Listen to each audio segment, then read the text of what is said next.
Hey Marvel fans, welcome back to the channel. I'm your host Naaman. This is The Nerdy Lair. And finally, we have our first teaser trailer for Thor Love and Thunder. This is something a lot of Marvel fans have been waiting a long time for. And in my opinion, it's very much worth the wait because we have a lot of new, cool, interesting things that I want to talk about and break down. So let's get into it. So starting off, I want to talk about a couple things that aren't that big or crazy, but I thought they were very cool. And the first one being Zeus. We saw him doing his little lightning show. They didn't show his face, but we kind of know from leaks and rumors that that's going to be played by Crowe. And I'm here for it. I love Crowe. I love Zeus. I think he's going to nail the character. And I mean, I'm really excited and I can't wait. But something I'm also very excited for is the falligar scene. I mean, it's pulled straight from the comics. I've been wishing Marvel would do this for the longest time. I wish every Marvel movie did this. They pulled straight from the comics. That's great. I love that. And I feel like this movie is going to be very comic booky. Like when you throw in Tooth Snatcher and Tooth Grinder and you got New Asgard and you got Valk being king. I think it has all the ingredients in the recipe to be the most comic booky movie of all time. So moving on, I want to talk about Thor because in the beginning of this trailer, we hear Thor talking about he's done doing the superhero thing and he wants to move on to being more peaceful and finding his way, which I thought was really cool. And I think the character development for Thor is going to be amazing in this film. But also we saw that he might be like leaving or betraying the Guardians of the Galaxy and leaving them to fight this whole fight by themselves, but later coming back because we see him in his Ravager Thor uniform in the same place in the same setting. So it seems like he's gonna leave and come back once he found his way.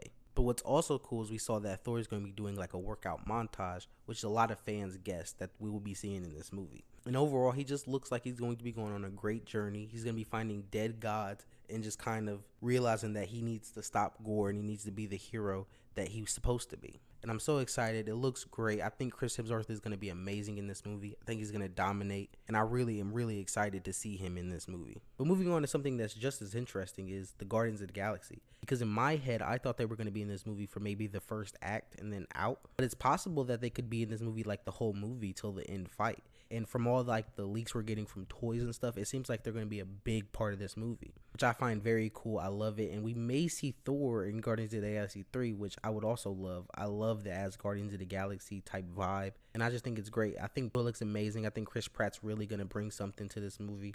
And I think the Guardians of the Galaxy as a whole are going to be very important to this film. But one thing that a lot of fans caught was there's no Gamora, so they're still looking for her. That's probably going to be a major plot thread of Guardians of the Galaxy 3. It's going to be amazing. It's going to be just as epic and grandiose as Thor Love and Thunder. And I just can't wait to see those characters again. I also think they're going to be very important, vital parts of this movie. Now moving on to what I think is the craziest part of the trailer, which is the ending where we see not only the reassembled Mjolnir, but also Mighty Thor. And this is the first time we're seeing him in non-league form and they both look amazing. I'm really curious to see how it forms because my idea before was that Thor would do it with the Thor Force. And I mean, that still could be true, but it seems like they're going to be taken from the comics where he doesn't know that she's Thor. So I don't know what's going on there, but they look great. And I'm really excited because I think Natalie Portman's going to kill this role. And I love this character and I love that storyline. The most important thing in my opinion in this trailer was in the background of this shot, we saw a possible like necro army, right? We saw a lot of things like with like tendrils.